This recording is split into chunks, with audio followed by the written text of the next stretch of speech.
You have probably been told that a wedding is the one day a young woman is finally let in on everything.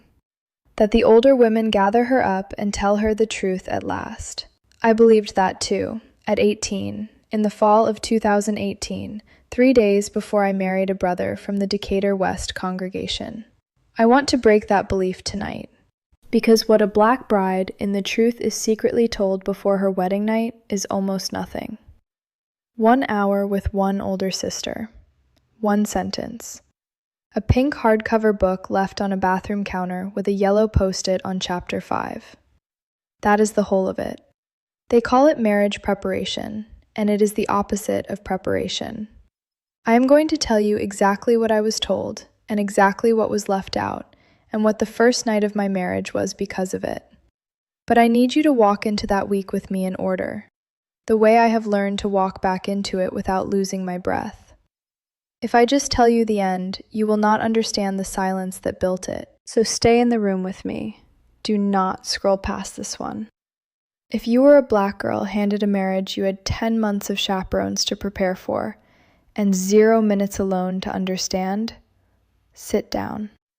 Add your voice in the comments so the next black sister, the one being courted at a circuit assembly right now, hears it before her own 3 days run out.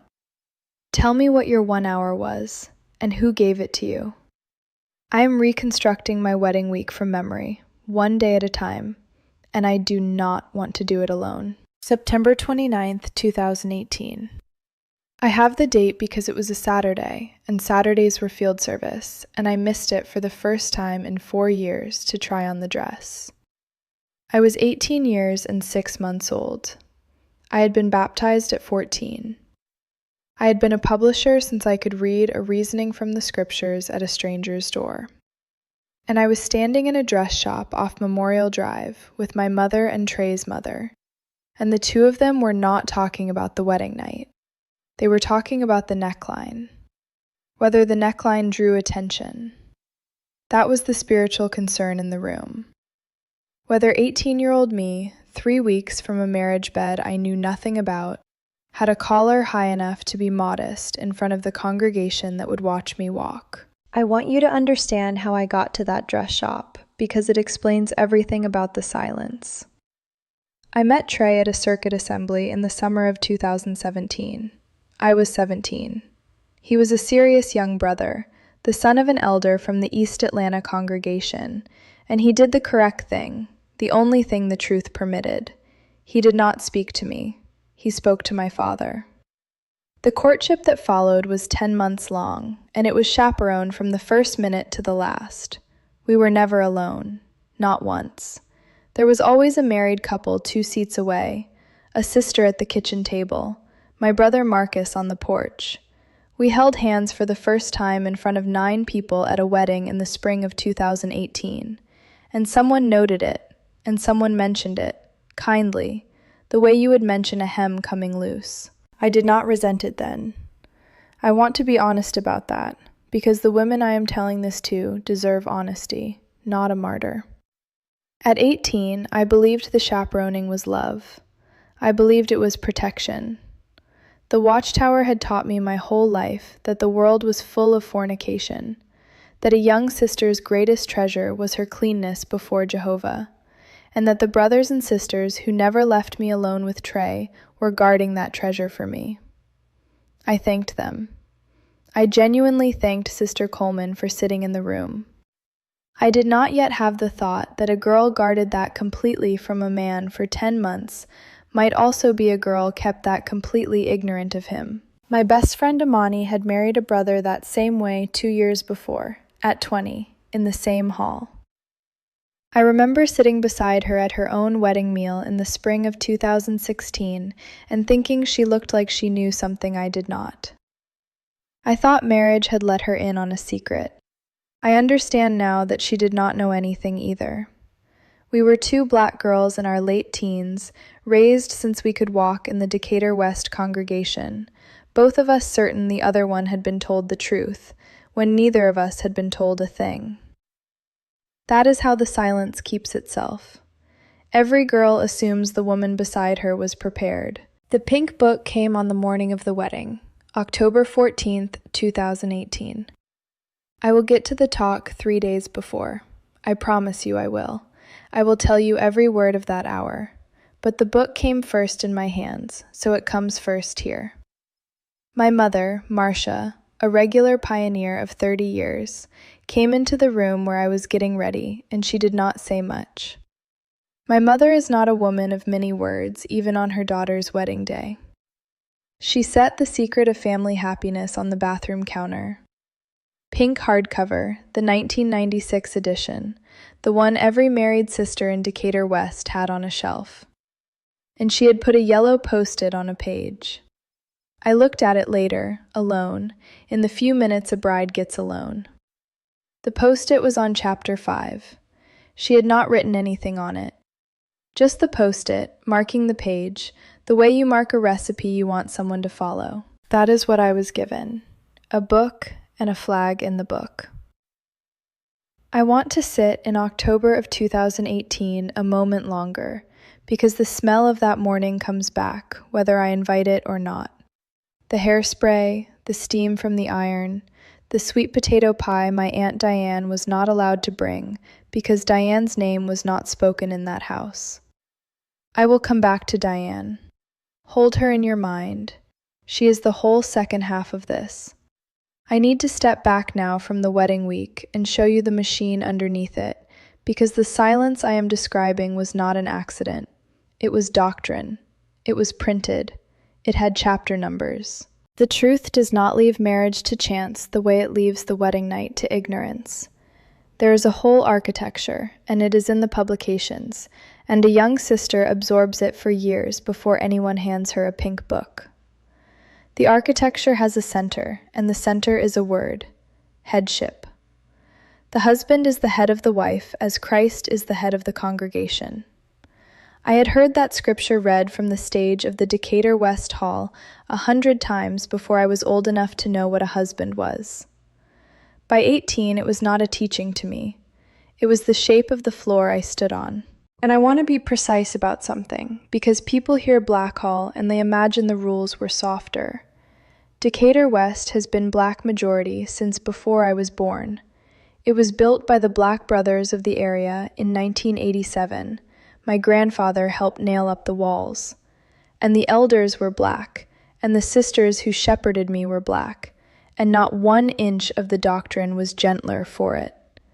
The headship that pressed an 18-year-old into a marriage bed she had no language for was the same headship in every hall in the world. The faces around me looked like mine.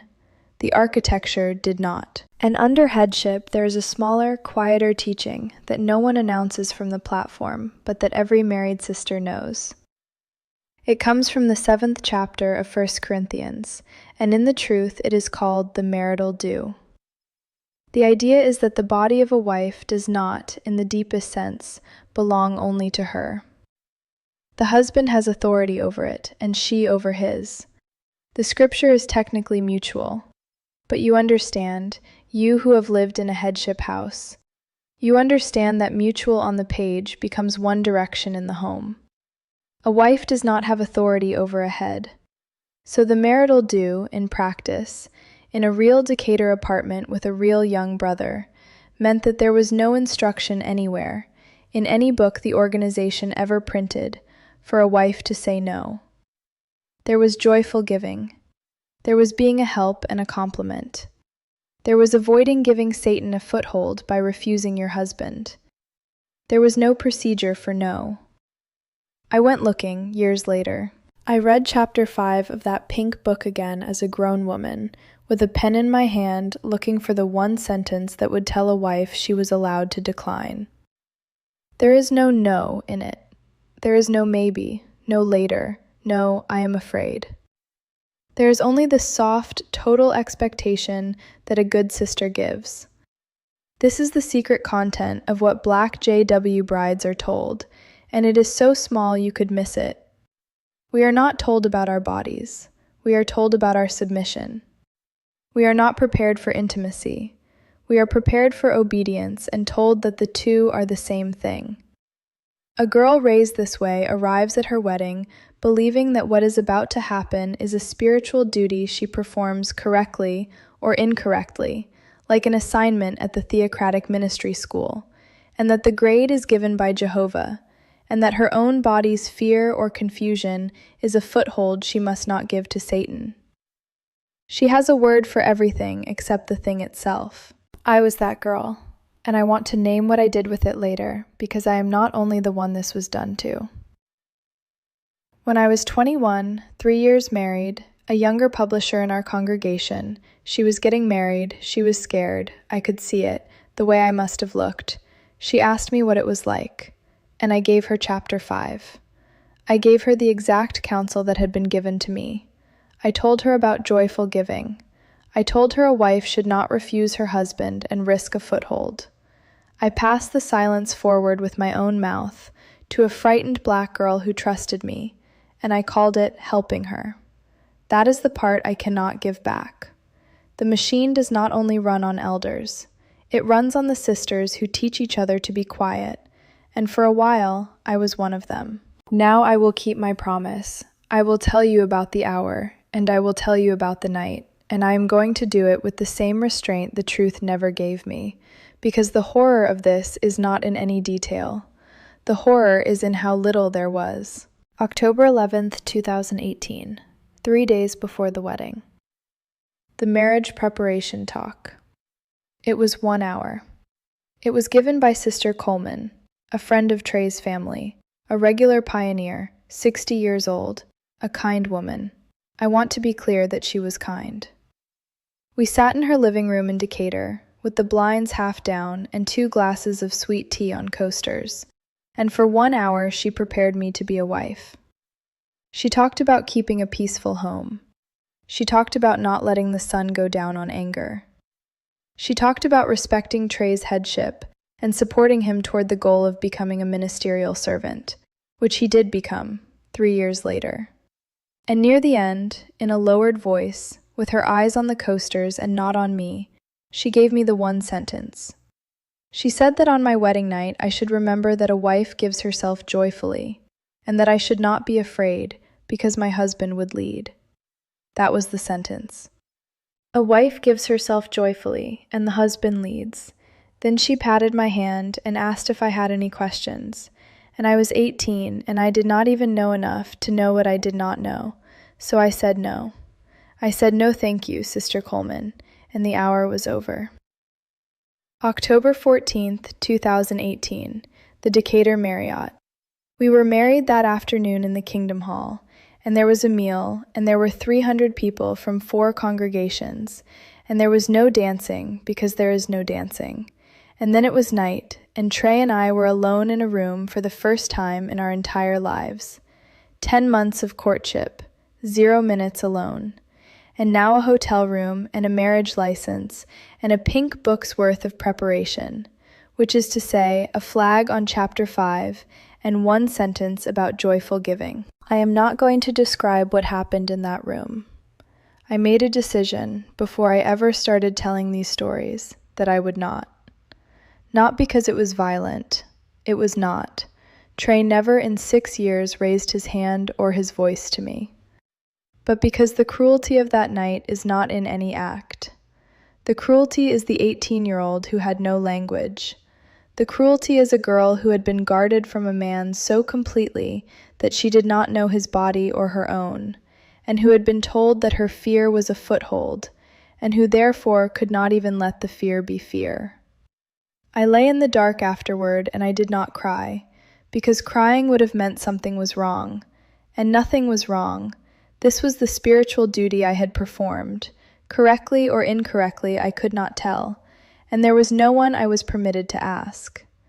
There was no procedure for the morning either. There was only chapter 5, and the soft, total expectation, and the new brother asleep beside me who had been given exactly as little as I had. That is what black JW brides are secretly told before their wedding night. Now you know. It is 1 hour, 1 sentence, 1 pink flag on 1 page. It is the opposite of being told anything at all. It took me a long time to have a word for it. I did not have one in that hotel room. I did not have one for 6 years. The word came in a small office in Decatur in 2025, across from a secular counselor. A trauma-informed therapist I started seeing after I left, a woman with no stake in the organization and no fear of it. I told her about the courtship and the hour and the pink book, the way I have told you, plain. And she did not flinch and she did not rush. She let me finish. And then she said, slowly, that there is a word for a body given without ever being told it could decline. She said it was a question of consent, that consent which has never been allowed a no is not consent. It is only compliance dressed as a yes. She gave me that distinction the way Aunt Diane gives me pie, a little at a time, never forcing the whole plate. Consent that was never permitted to be refused is not consent. I had been a wife for 6 years before anyone told me there was a difference, and the person who finally told me was a stranger I paid by the hour, because every woman who loved me had been forbidden the words. Now hold Aunt Diane the way I asked you to. My mother's older sister, Diane. She joined the truth as a teenager in 1980, the same year as my mother did. She married an elder, Robert Coleman, in 1986, and 40 years before I sat in Sister Coleman's living room with 2 glasses of sweet tea, Diane sat in a room exactly like it, before her own wedding, and was given her own 1 hour and her own 1 sentence by an older sister who meant well. The book was different. It was the older publication, the one before the pink one, but the silence was the same silence. Diane stayed married 14 years. She has a phrase for it that I will not improve on. She calls it a private kingdom of small cruelties. She left in 2003, and my whole family shunned her for 19 years, my mother crossing rooms to avoid her, and she found me on Instagram in 2022 and sent me 1 sentence. When you are ready, I am here. Every other Saturday, now she drives over from Eastlake with sweet potato pie from a bakery on Memorial Drive, and we sit on my floor because I still have not bought a kitchen table. And she does not ask me about Trey, and she does not make me say the whole thing. She is the bride from 40 years ago who got the same hour I got. She is the proof that the silence is not new and not mine alone. It is a thing passed hand to hand, woman to woman, down a line of black sisters in Atlanta halls, each one given 1 hour and told to give it forward. I want to say something about the women who handed it down, because I will not let you leave this room thinking they were monsters. Sister Coleman was not cruel.